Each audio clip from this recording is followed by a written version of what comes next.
17 mars 1983. Je remarque depuis quelque temps que je ne suis plus assailli le matin par cette force d'inertie cotonneuse contre laquelle je devais lutter. C'est tout de suite la présence et l'aspiration du corps. Quelque chose s'est allégé ou éclairci, comme si le corps était moins recouvert, entre guillemets. Après-midi. C'était très curieux. J'étais en train de m'étaler, ou plutôt la conscience matérielle était en train de s'étaler, sans difficulté, sans cette sensation d'éclatement, comme si les mailles du filet étaient presque inexistantes, et ça semblait s'étaler de partout à la fois. Le corps était comme un, ou faisait corps avec le milieu, sans difficulté, simplement, quand tout d'un coup, toute cette conscience matérielle, je reste volontairement vague parce que je ne sais pas, mais c'est matériel, s'est rassemblée comme si elle était prise subitement par un formidable aimant qui la tirait vers le haut, au-dessus de la tête. C'était très étrange comme sensation. On sentait des milliards de particules qui étaient attirées, magnétisées, comme de la limaille de fer sous l'aimant, et qui montaient de partout à la fois, du dos, de la poitrine, des bras. Puis il y a eu une pause, et une nouvelle aspiration ou aimantation a tiré encore la conscience matérielle, ou ce qui en restait, plusieurs fois comme cela, des aimantations successives. Mais alors, pas la moindre peur dans le corps, il savait, c'est toi. Et finalement, le corps était une sorte de béance bleue ou de puits sans parois, et toute la conscience matérielle était là-haut, mais avec aise, joie, dans une grande densité transparente et lumineuse. C'était très facile, très simple. À un moment, dans cette béance bleue, il y a eu une prière. Ta vérité, simple, pure, absolue, partout. Oh, c'était d'une aise, d'une paix, d'une joie tranquille, d'une confiance absolue. Et si fort. Ce que ça faisait là-haut, je ne sais pas très bien. Finalement, c'est redescendu. La réentrée était puissante. Une substance dense, mais sans éclatement, sans difficulté, par paliers successifs. Et c'était cette même joie, paix, aise. Oh, si grande aise. On était empli de divin concret. Il a fallu que je m'arrache à l'expérience. J'aurais pu rester là-dedans des heures malgré ma jambe qui me tirait. Je crois qu'on est en train de changer quelque chose dans ce corps.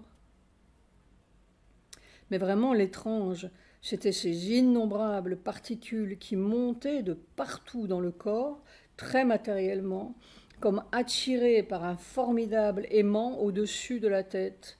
C'était vraiment curieux. Pas une conscience vague et générale, des particules.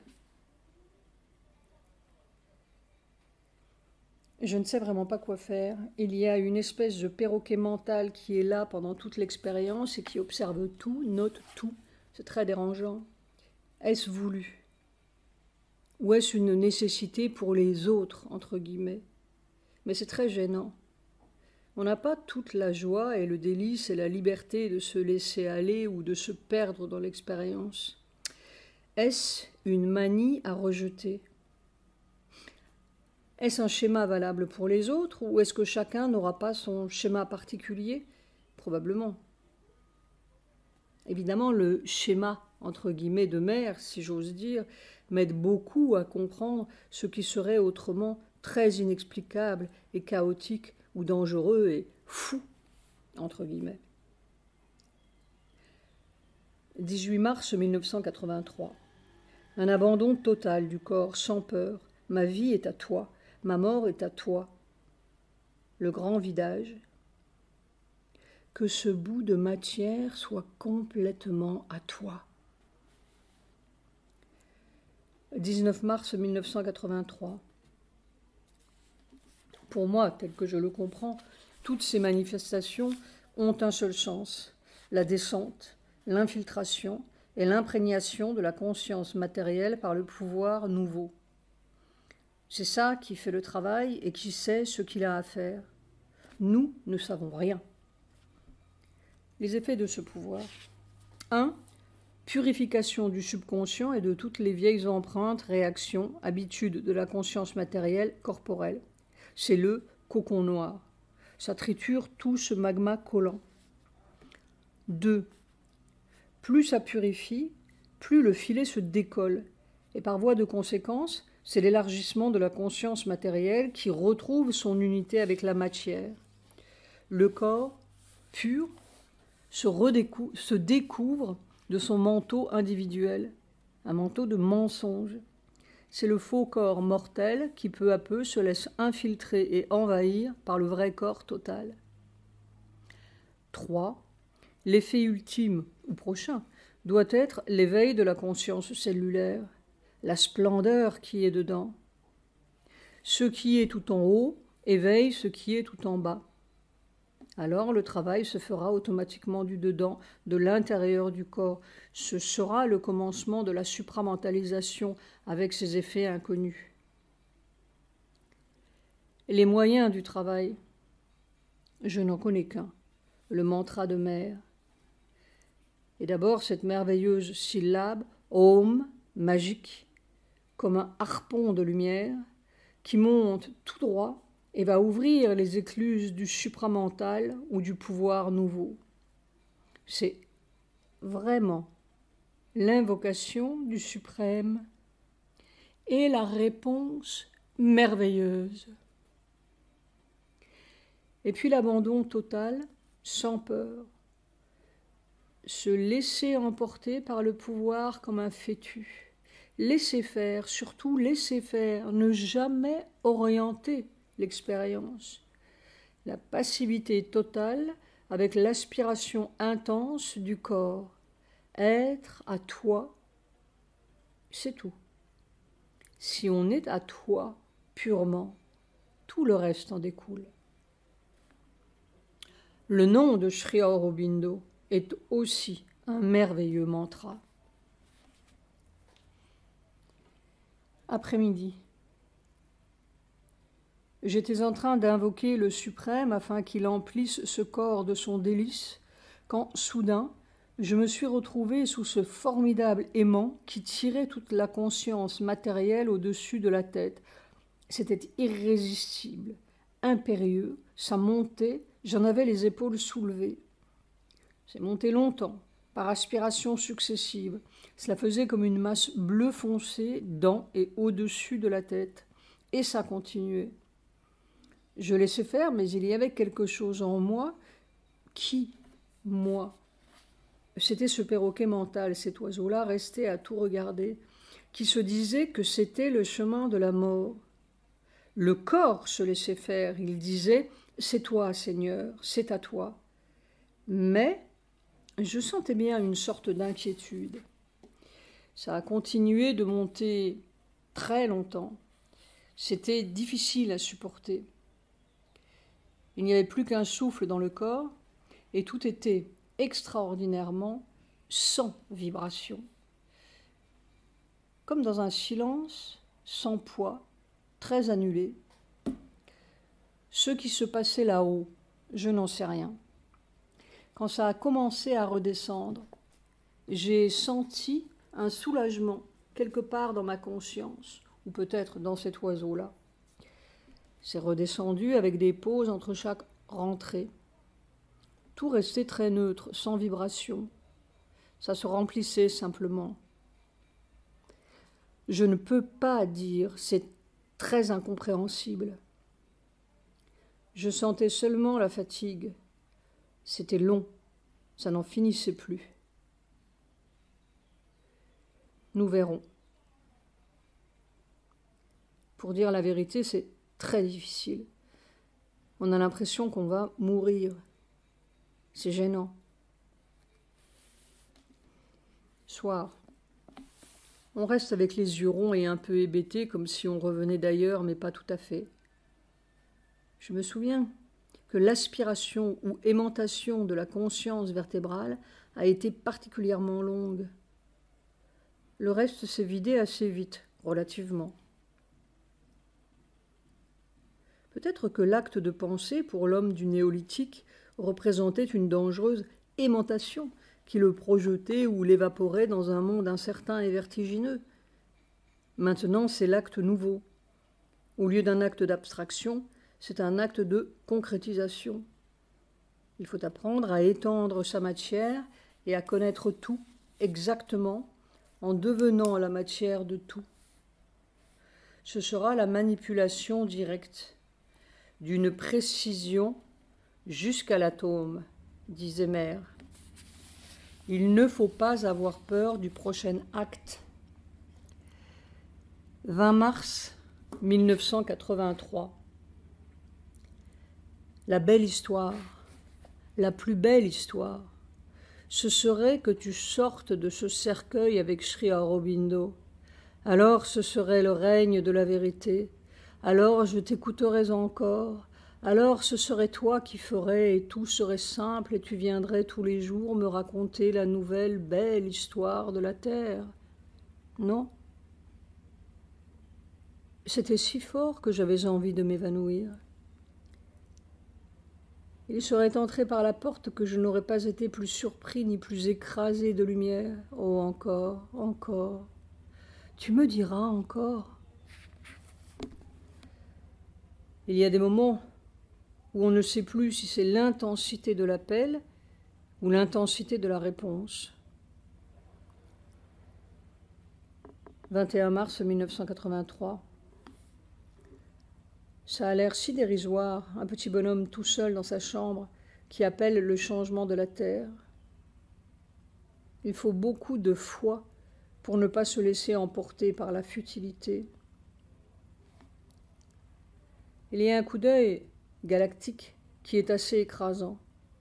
Et en même temps, on se dit, on sent que le divin est tout autant dans le plus microscopique point que dans toutes les galaxies réunies, et que si un point peut changer, appelé le divin pur, tout peut changer, et c'est vrai. Après-midi, en lettres majuscules, toi, là, il ne m'est plus permis de douter que l'œuvre se fera. Équinoxe de printemps. Avec ma douce, nous plantons un amour divin et mettons dessus de l'eau du Gange. En fait, c'était 3 pouces d'amour divin ensemble. Ça a duré 2 heures. Je n'ai pas eu le moindre mal à la jambe. Soir, vision. Je me souviens qu'il y a 2 nuits, c'est-à-dire dans la nuit du 18 au 19, j'ai vu quelque chose qui, maintenant, a un sens.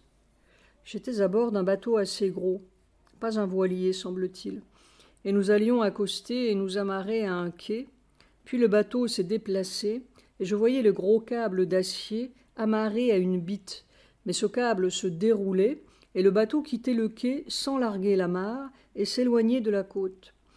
Puis nous passions à une certaine distance d'un beau bâtiment tout blanc qui émergeait là, tout seul, au milieu de la mer. Réflexion faite, c'était peut-être un temple, mais très propre, tout blanc, très harmonieux. C'était à mi-chemin. Et enfin, le bateau est arrivé sur l'autre rive ou de l'autre côté. De quoi, je ne sais pas, et je ne peux pas dire que je voyais une rive, mais c'était de l'autre côté, du premier quai auquel nous restions amarrés. Et nous nous sommes également amarrés là, avec un gros câble d'acier. Je remarquai, tiens, nous faisons un double amarrage. Je ne peux pas décrire le bateau car j'étais tout occupé à la manœuvre et je ne voyais pas qui était à bord non plus. Mais il me semblait qu'il y avait quelques individus, mais pas beaucoup de monde. C'était de ce côté-là qu'on débarquait. Ce qui dominait surtout dans ma conscience, c'était ce double amarrage et ce gros câble d'acier qui nous reliait au premier quai. Si l'on comprend, les 2 côtés sont reliés par un gros câble et on ne quitte pas l'amarre de l'un pour aller à l'autre. C'est un double amarrage. Note de bas de page. Avec cette vision-là, l'expérience du 19 après-midi prend tout un sens. Évidemment, c'est la jonction entre le premier quai qui représente la Terre et l'autre quai, le monde supramental. Le bâtiment blanc à mi-chemin doit représenter le monde des dieux et des religions. Cette vision était peut-être faite aussi pour me rassurer, car j'avais une sorte de crainte de lâcher la mare de la terre. Vision. La nuit avant-dernière, du 19-20, j'ai vu aussi quelque chose qui a peut-être un sens. Nous étions sur une sorte de grand carré en l'air, avec une sorte de railing, rambarde, autour. C'était un peu comme la dunette d'un bateau, mais carré et en l'air. Sujata était avec moi et je lui disais « Regarde l'oiseau ». Elle ne le voyait pas et elle a couru vers la rambarde pour voir. Je craignais même qu'elle passe par-dessus bord. Et l'oiseau est venu se mettre dans mes bras. Je le serrais contre ma poitrine. C'était un contact délicieux. Cet oiseau était comme une mouette ou un cygne, plus gros qu'une mouette, beaucoup plus gros, presque un canard, mais peut-être plus petit qu'un cygne, et il avait comme des taches jaunes sur le côté du bec. Le plumage était blanc. L'oiseau, c'est l'âme, non? Maintenant, je me souviens encore, décidément. Il y a 2 ou 3 nuits, j'ai vu une demi-dent dans ma bouche, et elle tombait toute seule. J'en étais tout surpris. Est-ce que ce serait la dernière dent de l'imbécilité humaine qui s'en va? Dieu le veuille. Évidemment, nous arrivons au vrai commencement. 22 mars 1983. C'est curieux. J'étais en train d'offrir tout ce corps au soleil quand de nouveau la conscience matérielle est montée, comme l'autre fois, par aspiration ou aimantation successive, mais aucune peur cette fois. Au contraire, il y avait une adhésion joyeuse du corps. Il se laissait faire avec une telle certitude ou évidence ou sensation que c'est le divin et que le divin est là. Cela formait finalement une sorte de masse bleu foncé, juste au-dessus de la tête, puis cela s'est stabilisé et on avait l'impression que cette masse de conscience matérielle baignait au soleil, s'imprégnait de soleil. C'était béatifique, tranquille. Tout était tranquille dans le corps en dessous. Et c'était assez évident. L'opération devenait claire. C'est la jonction de la conscience matérielle, j'allais dire corporelle, avec l'autre côté. Puis cette conscience matérielle est redescendue par paliers, et cela semblait ne pas avoir la même qualité que ce qui était monté. C'était solide, massif, légèrement lumineux, et surtout plein d'une joie béatifique très tranquille, comme si le corps s'emplissait de divinité. Décidément, le mode d'expression du corps, c'est la joie. Sa façon de dire son amour et sa gratitude pour le divin, c'est d'être dans la joie, mais une super joie, tranquille et si forte et si béatifique. C'est indescriptible. Et à la fin, tout d'un coup, ce suprême délice est descendu. Vraiment, c'est l'absolu divin. Il a fallu que je m'arrache lentement de là. Cela faisait presque 2 heures que je trempais dans l'expérience. Mais alors maintenant, c'est clair. Tout est clair, comme si le chemin s'ouvrait tout grand et évident, simple. C'est lui qui fait. Et c'est merveilleux. C'est la merveille. C'est pour cela qu'il y a eu tous ces corps. C'est le suprême divin, et c'est seulement là qu'on le trouve. On a de la peine à croire que ça puisse être si simple et si facile et si merveilleux. Vraiment, ils ont ouvert le chemin, royalement, merveilleusement. Pas d'obstacle, rien n'empêche. Soir. Je me souviens de cette conversation de 1954 au jardin de jeux où mère lisait un texte de Sri Aurobindo. Cet Ananda merveilleux, mystérieux et puissant qui jaillit du suprême amour divin, l'Ananda qui seul peut guérir le gouffre entre les hauteurs les plus sublimes de l'esprit supramental et les abîmes les plus profonds de la matière. L'Ananda qui tient la clé d'une vie merveilleuse et suprêmement divine. La mère. Et mère commentait, elle disait ceci. Et les cellules qui peuvent vibrer au contact de la joie divine, la recevoir et la conserver, sont des cellules régénérées en voie de devenir immortelles. Je pense à ma vision après le départ de mère, moi me jetant à plat ventre sur cette énorme faille pour joindre l'autre côté avec ma bicyclette sur le dos. On dirait que c'est fait. 23 mars 1983. Toute la croûte psychologique est partie. Il ne reste plus guère que de la physiologie en cours d'observation. Ceci vu de l'extérieur. Vu de l'intérieur, c'est un ensemble de matière qui a besoin de soleil et aspire au soleil, comme pourrait le faire un rhododendron, je suppose.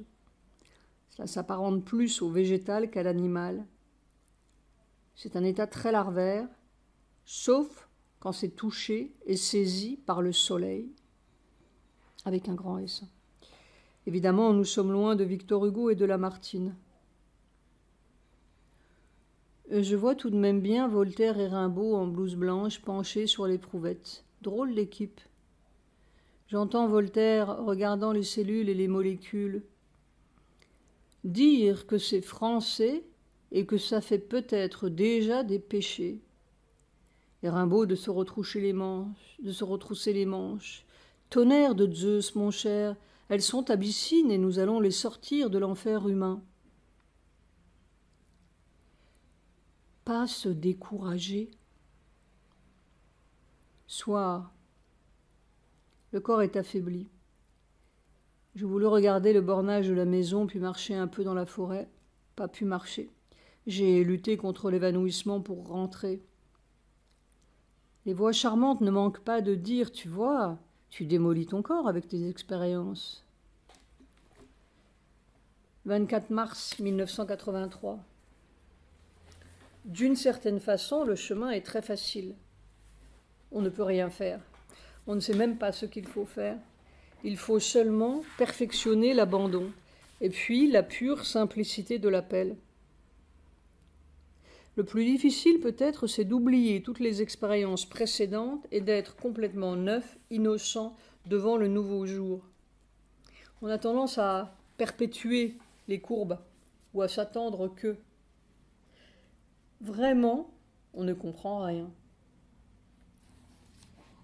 Après-midi. De nouveau, cette montée de la conscience matérielle, mais très longue, plus complète si l'on peut dire. C'était très facile au début et sans crainte, avec enthousiasme même. Puis quand cela s'est rassemblé au-dessus de la tête, il y a eu comme une nouvelle ascension de cette conscience. C'était lent, précautionneux, pourrait-on dire.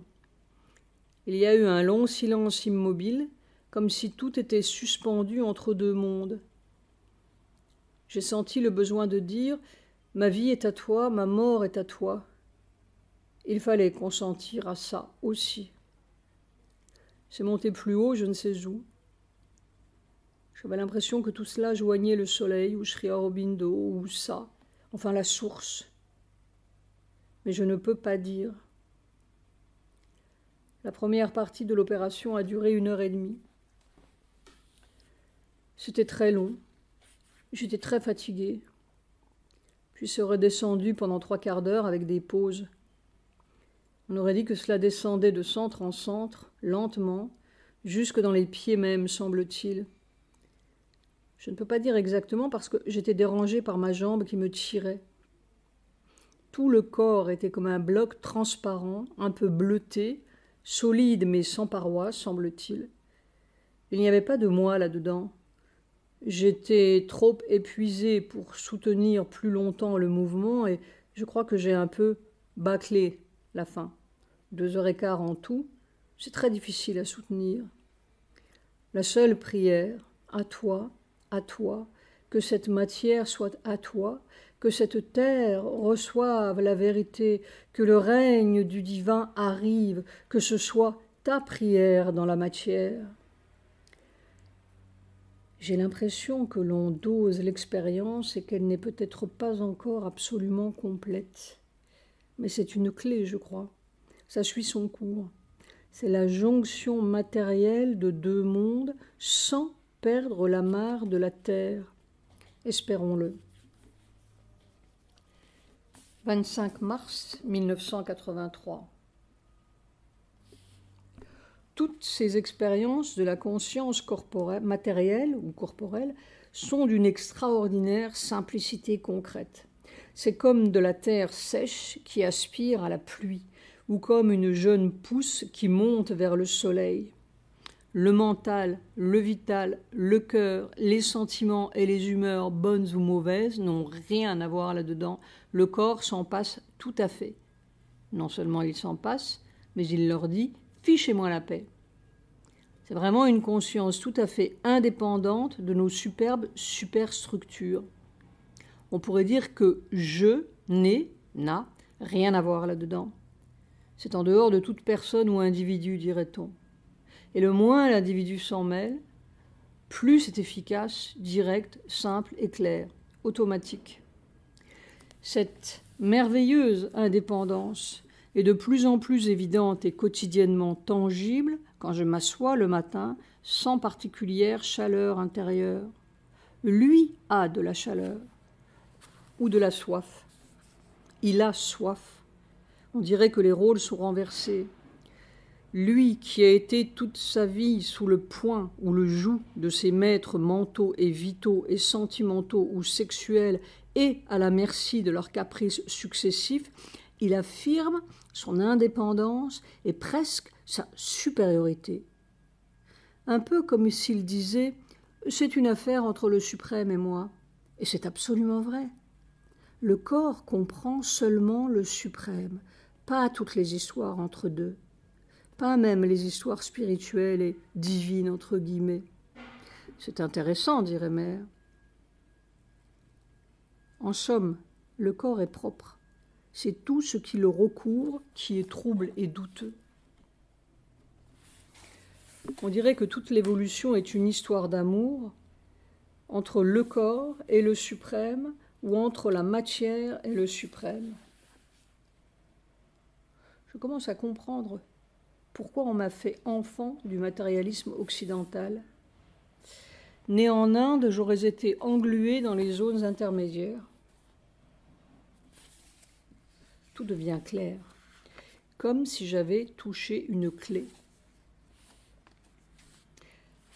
Après-midi. Je ne comprends pas. Le corps était dans un état d'aspiration intense à appeler le soleil et je m'attendais presque à ce que cette conscience matérielle monte ou que quelque chose descende là-dedans. Rien. C'était seulement une aspiration corporelle de plus en plus intense.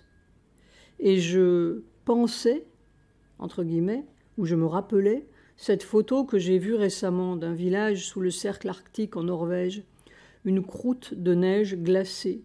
Puis le soleil paraît, et en quelques jours, c'est une immense prairie verte avec des millions et des millions de petites fleurs jaunes qui sortent. Oh, je me disais, comme ce serait merveilleux que ce soleil paraisse et fasse fondre la croûte et que tout le corps, avec ses millions et ses millions de cellules, s'épanouisse comme autant de petites fleurs dorées. Et l'aspiration du corps était si forte.